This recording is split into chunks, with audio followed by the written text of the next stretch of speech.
Novels for ever میں خوش آمدید۔ ناول شروع کرنے سے پہلے آپ لوگوں سے گزارش ہے کہ پلیز چینل کو سبسکرائب کر دیجئے اور اس ویڈیو کو لائک بھی کر دیجئے۔ تو چلیے شروع کرتے ہیں مالا کی 8th ایپیسوڈ کے پارٹ نمبر 1 کو۔ ہمارے خواب ہمیں لے جاتے ہیں مزید نئے خوابوں کی طرف، اور اس سیراب کا کوئی اختتام نہیں ہوتا۔ زندگی ایک ریل گاڑی ہے بدلتے مزاج کی، جیسے موتیوں کی ایک مالا، اور جیسے جیسے ہر ایک موتی سے گزرتے ہیں ہم دیکھتے ہیں کہ سارے موتی دراصل مختلف رنگوں کے عدسے ہیں۔ وہ دنیا کو اپنے رنگ میں دکھاتے ہیں، اور ہر عدسہ وہی دکھاتا ہے جو اس کی نظر کے سامنے ہوتا ہے۔ پہاڑ سے ہم صرف پہاڑ دیکھ سکتے ہیں، ہم اسی کی تصویر بناتے ہیں جس کی بنا سکتے ہیں، اور ہم وہی دیکھتے ہیں جسے ہم نے خود بنایا ہوتا ہے۔ فطرت اور کتابوں کو کیسے پڑھنا ہے یہ مرضی ہے دیکھنے والے کی آنکھ کی۔ انسان کیا دیکھے گا آسمان پہ، ڈوبتا سورج یا کوئی نظم، یہ منحصر ہے اس کی فطرت پہ۔ ڈوبتے سورج ہر روز ہوتے ہیں، اور نظموں کو لکھنے کی عقل بھی ہمیشہ ساتھ ہوتی ہے، لیکن ان دونوں کو گھڑیوں دیکھنے کے لیے بس چند گھڑیاں ہی ہوتی ہیں، اور پھر یہ ڈوب جاتے ہیں۔ انسان کی فطرت وہ لوہے کی تار ہے جس پہ موتیوں کی یہ مالا پروئی ہوتی ہے۔ کیا فائدہ صلاحیت کا یا خوش قسمتی کا؟ اگر فطرت ہی سرد اور مسخ شدہ ہو، کیا فائدہ عقل کا؟ اگر اس کا اجزا اتنا موٹا ہو کہ انسان اپنی زندگی کا آسمان نہ دیکھ سکے، کیا فائدہ نئے وعدے کرنے کا اگر نبھانے والا ہی قانون شکن ہو؟ ہم دیکھتے ہیں نوجوانوں کو جو ہم سے ایک نئی دنیا کا وعدہ کرتے ہیں، وہ اس کا سراب دکھاتے ہیں اسے بہت شاندار بنا کے، لیکن وہ اس قرض کو کبھی ادا نہیں کر پاتے۔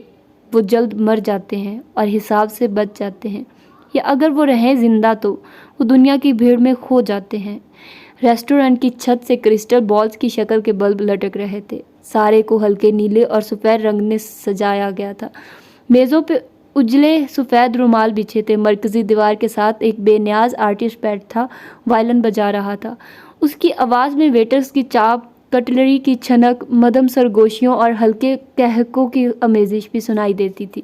ایسی ہی ایک میز پہ بیربل فرید براجمان تھا۔ اس کے گھنگریالے بال جل سے پیچھے جمے تھے، بنا ٹائی کے سیاہ سوٹ پہنے وہ ٹیک لگا کے بیٹھا، انگلیوں میں کرسٹل کی سجاوٹی گیند کو گھماتے ہوئے اداسی سے کہہ رہا تھا، اور پھر میرے فادر کی ڈیتھ ہو گئی۔ چونکہ میں اکلوتا بیٹا تھا اس لیے وہ ساری ذمہ داری میرے کندھے پہ ڈال کے چلے گئے۔ کہتے ہوئے اس نے پلکیں جھکا لی۔ سامنے بیٹھی لڑکی نے فکر مندی سے پہلو بدلا۔ اس کے بال جوڑے میں بندھے تھے اور 2 لٹیں سامنے گرتی تھی، لمبی گردن میں نیکلس تھا اور خوبصورت آنکھوں میں ہمدردی۔ تم کتنے اکیلے ہو گئے؟ اس نے انگوٹھیوں والا مرمری ہاتھ بڑھا کے اس کے ہاتھ پہ رکھا۔ بیربل نے پلکیں اٹھائی، دونوں کی نگاہیں ملی، پھر وہ افسوس سے کندھے اچکا کے رہ گیا۔ اکیلا کہاں ہوں، اتنا بڑا کاروبار اور اس کے مسئلے میرے ساتھ ہیں۔ گہری ٹھنڈی سانس کھینچی۔ صبح اپنی آرکیٹیکچرل فرم دیکھتا ہوں، شام میں بیکری، پھر لندن کے کاروبار کے مسئلے، اف، جھرجھری لی۔ کیا کرتے تھے تمہارے فادر؟ لڑکی نے اپنا ہاتھ نامحسوس انداز میں اوپر کھینچا اور سفید اور نیلی پلیٹ قریب کھسکائی جس میں ڈیزرٹ رکھا تھا۔ ہماری انویسٹمنٹ مینجمنٹ فرم ہے، انہوں نے اسے لندن اور قطر میں شروع کیا تھا، اور گردن قدرے کڑائی، میں اسے یہاں استنبول لایا ہوں۔ واو! لڑکی نے سلور کے چمچ سے ڈیزرٹ ذرا سا اٹھایا اور منہ میں رکھا، نظریں اسی پہ جمی تھی۔ اور کیا ہابیز ہیں تمہاری؟ بیربل عاجزانہ انداز میں مسکرایا۔ ان سب جھمیلوں میں اپنے لیے وقت ہی نہیں ملتا۔ ایک سگار کا شوق تھا، لیکن میرے والد کو پسند نہیں تھا، ان کے لیے وہ بھی چھوڑ دیا۔ تمہارے والد کو تم پہ فخر ہوگا، وہ بہت اپنائیت سے اسے دیکھ رہی تھی۔ اور کس کا شوق ہے؟ اوپر سے لٹکتی کرسٹل بالز میں ان کی میز کا عکس الٹا ہو کے دکھائی دے رہا تھا۔ بائکس کا شوق تھا مجھے، لیکن پھر ٹھنڈی سانس، ایک ایکسیڈنٹ میں میری ٹانگ ٹوٹ گئی۔ اس نے فکر مندی سے چمچ نیچے رکھا۔ رائٹ یا لیفٹ؟ کیا؟ رائٹ ٹانگ ٹوٹی یا لیفٹ؟ رائٹ، وہ سنبھل کے مسکرایا۔ بس اس کے بعد سے بائکس کو ہاتھ نہیں لگایا، حالانکہ وہ آج بھی میرے گراج میں کھڑی ہیں۔ سفید میز پوش پہ رکھا، اس کا فون ایک دم زو زو کرنے لگا۔ ماحول کا سارا فسوں ٹوٹ گیا۔ بیربل نے نظر جھکا کے دیکھا۔ فیضی خانم کالنگ۔ اس نے پاور بٹن کو 2 دفعہ دبایا، کال کٹ گئی اور موبائل خاموش ہو گیا۔ ویکینڈ پہ بھی میری سیکرٹری چین نہیں لینے دیتی۔ وہ پھر سے مسکرا کے اس کی طرف متوجہ ہوا۔ لڑکی نے مسکرا کے سر جھٹکا۔ تمہارے جیسے آدمی کے یہی مسئلے ہوتے ہیں۔ تم اپنے بارے میں بتاؤ، تم یہاں فون پھر سے وائبریٹ کرنے لگا۔ اس نے ضبط سے پہلو بدلا۔ Excuse me. پھر وہ موبائل کان سے لگاتے ساتھ ہی بولا، فیضی خانم، میری آج کی ساری میٹنگز کینسل کر دیں، میں ایک بہت اہم ڈنر پہ ہوں۔ مسکرا کے اسے دیکھا، وہ بھی پلکیں جھپکا کے مسکرائی۔ اور اب آپ مجھے تنگ نہیں۔ الفاظ اس کے لبوں میں رہ گئے، دوسری طرف سے کچھ کہا جا رہا تھا۔ واٹ؟ کیا ہوا ماہر کو؟ اس کی رنگت پک ہوئی، وہ دبا دبا سا چلایا، کہاں ہے وہ؟ رک کے سنا، ہاں میں پہنچ رہا ہوں۔ تیزی سے فون رکھا اور جلدی جلدی والیٹ کھولنے لگا۔ لڑکی نے تشویش سے اسے دیکھا۔ ماہر کون؟ میرا بڑا بھائی۔ اس نے چند نوٹ نکال کے میز پہ رکھے، اس کے ہاتھ کپ کپا رہے تھے۔ بھائی؟ سارا سحر چھن سے ٹوٹا۔ تم نے کہا تم اکلوتے ہو؟ اس کے ماتھے پہ بل پڑے۔ بیربل نوٹ رکھتے ہوئے اٹھا اور کچھ کہے سنے بغیر تیزی سے باہر کی طرف لپکا۔ بیربل، تم مجھے یوں چھوڑ کے نہیں جا سکتے۔ بیربل! وہ اپنی جگہ سے کھڑی دبی آواز میں غرائی تھی، لیکن وہ دوڑتے قدموں سے باہر جا رہا تھا۔ ارد گرد کے لوگ مڑ مڑ کے دیکھنے لگے تھے۔ وہ بگڑے تاثرات کے ساتھ واپس بیٹھی۔ سفید اور نیلی پلیٹ میں بچا ہوا ڈیزرٹ اس کو دیکھ کے مسکرا رہا تھا۔ یہ ایک چھوٹے سے اپارٹمنٹ کا ٹیرس تھا۔ یہاں سے ہمسایہ اپارٹمنٹ بلڈنگز کی چھتیں صاف دکھائی دیتی تھی۔ ٹیرس پہ ایک سادہ سا جھولا رکھا تھا جس کی لکڑی پہ فیری لائٹس لگی تھی۔ جھولے پہ آرام دہ کشن رکھے تھے اور سامنے میز پہ لیپ ٹاپ اسکرین پہ نیٹ فلکس کا سرخ این رکھا ہوا نظر آ رہا تھا۔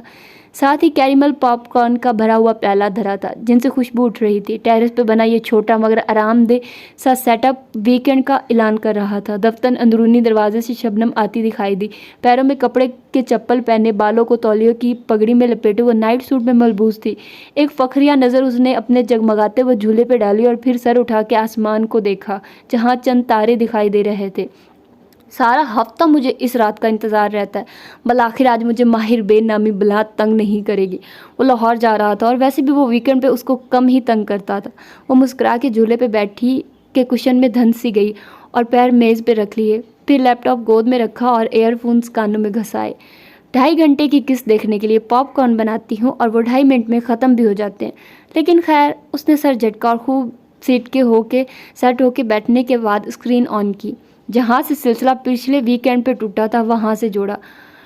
ٹرن فون ایک دم سے چینکا تو ہاتھ سے پاپ کارن کے ٹکڑے دور جا گرے۔ شبنم نے بدمزہ ہو کے موبائل اٹھایا۔ بیربل کالنگ۔ اس وقت میں نہیں اٹھا رہی، جتنی مرضی کال کر لے۔ موبائل سائلنٹ کر کے اس نے واپس اسکرین کو دیکھا، لیکن ارتکاز ٹوٹ چکا تھا۔ کال پھر سے آنے لگی تو شبنم نے اف اللہ میاں کہتے ہوئے فون جھپٹ کے اٹھایا۔ نے بیربل نے وہ زور سے گھرائی۔ کیا بیربل کیا؟ دوسری طرف کہے جانے والے الفاظ سن کے شبنم کے چہرے کی بیزاری انکا ہوئی اور دھیرے دھیرے اس کی رنگت بدلنے لگی۔ آنکھیں پھیل گئی اور لب کھلے کے کھلے رہ گئے۔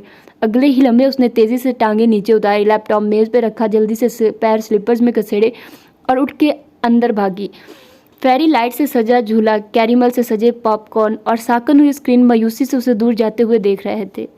سیار پولیس اسٹیشن کے باہر جلتی بجھتی بتیوں والی کار آتی جاتی دکھائی دے رہی تھی۔ پولیس اسٹیشن کہیں منزلہ تھا اور اس کا ہر فلور مختلف جرائم کے لیے مختص تھا۔ ہومی سائڈ فلور پہ ایک بڑا سا ہال بنا تھا جس میں جگہ جگہ ڈیسک لگے تھے۔ کچھ لوگ فائل لیے ادھر ادھر جا رہے تھے، کچھ کمپیوٹرز کے سامنے جھکے تھے۔ ایسے میں کونے میں ایک آفس تھا جس کے سلائڈنگ ڈور کھلے تھے۔ باہر باش کومس چیف انسپیکٹر کی تختی لگی تھی۔ اندر ایک بڑی میز کے نیچے براجمان چنگیز فون کار ریسیور کان سے لگائے یوں بیٹھا تھا کہ بورڈ میز پہ رکھے تھے۔ گریبان کے 2 بٹن کھلے تھے اور ہاتھ میں سگریٹ تھا۔ وہ بگڑے تاثرات کے ساتھ کسی سے فون پہ بات کر رہا تھا۔ کال ختم ہوئی تو اس نے ریسیور رکھا اور سگریٹ کی راکھ کو ایش ٹرے میں جھٹکا، پھر کھلے دروازوں کے پار ہال کمرے کو دیکھا جس کی ایک دیوار پہ اونچا گھڑیال نصب تھا۔ وقت کی سوئیاں دیکھ کے چنگیز نے بیزاری سے منہ پہ ہاتھ رکھ کے جمائی روکی، پھر ایک اسسٹنٹ فائل لیے اندر آتی دکھائی دی تو اس نے بوٹ نیچے اتارے۔ باش کومس بے، ایک بات پوچھوں؟ اسسٹنٹ نے فائل اس کے سامنے رکھ کے کھولی اور ساتھ ہی دان نکال کے مخاطب کیا تو چنگیز سستی سے سیدھا ہوا اور قلم نکالا۔ پوچھو۔ لوگ مرنے کے لیے ویکینڈ کا انتخاب کیوں کرتے ہیں؟ چنگیز نے اسی بیزاری سے سر جھٹکا۔ کیونکہ استنبول والوں کے پاس سارا ہفتہ مرنے کے لیے وقت نہیں ہوتا۔ ویکینڈ پہ وہ اپنی بورنگ زندگی سے فرار کے لیے یہ خوب الکوہل پیتے ہیں، پھر کئی بار میں آپس میں لڑ پڑتے ہیں یا سڑکوں پہ نکل جاتے ہیں۔ کوئی کسی گاڑی کے نیچے آ جاتا ہے اور کوئی غصے میں دوسرے کو مار دیتا ہے۔ سائن کر کے فائل پلے دھکیلی تو میز پہ رکھا موبائل بجنے لگا۔